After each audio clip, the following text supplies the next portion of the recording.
Ushtria izraelite IDF ka njoftuar se gjatë një operacioni të zhvilluar në Turmusaja, një fshat në Bregun Perëndimor, ushtarët hapën zjarr ndaj 3 individëve, të cilët ata i konsideruan si terroristë që hidhnin gur në drejtim të një autostrade. Ushtria tha se gurët po rrezikonin sigurinë e qytetarëve që udhtonin me makinë. Sipas njoftimit, si pasojë e këtij veprimi, njëri nga individët u vra, ndërsa 2 të tjerë mbetën të plagosur.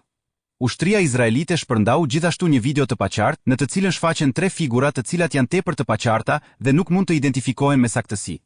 Ushtria ka deklaruar se do të vazhdojnë operacionet në Bregun Perëndimor për të mbrojtur jetën e qytetarëve të Izraelit dhe për të ruajtur sigurinë në zonë.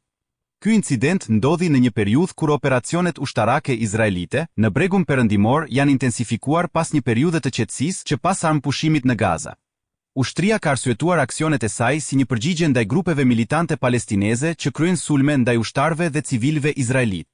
Sidoqoftë, organizatat për të drejtat e njerëzit dhe palestinezët kanë kritikuar ashpër këto operacione, duke pohuar se ato kanë pasur pasoja të rënda për civilët dhe kanë shkatëruar infrastrukturën rëndësishme civile.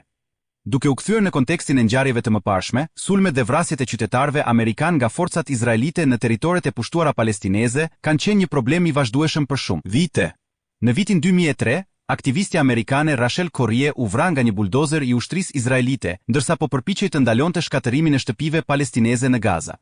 Gjithashtu, në vitin 2022, gazetarja e njohur palestineze amerikane Shiren Abu Akleh u vra ndërsa po raportonte në Bregun Perëndimor, një ngjarje që ka shkaktuar reagime të forta ndërkombëtare dhe një debat të vazhdueshëm rreth përgjegjësisë për vdekjen e saj. Operacionet ushtarake izraelite kanë vazhduar të rriten gjatë vitit 2023, me një intensifikim të veprimeve që ka shkaktuar zhvendosjen e rreth 40.000 palestinezëve nga shtëpitë e tyre.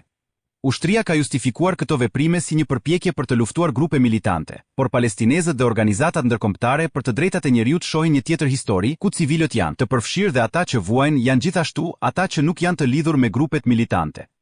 Në fund të shkurtit të vitit 2023, Izraeli dërgoi tanke në Bregun Perëndimor për herë të parë në 2 dekada, duke shënuar një përshkallëzim të ri të tensioneve dhe operacioneve ushtarake në këtë rajon, të pasigurt dhe të trazuar.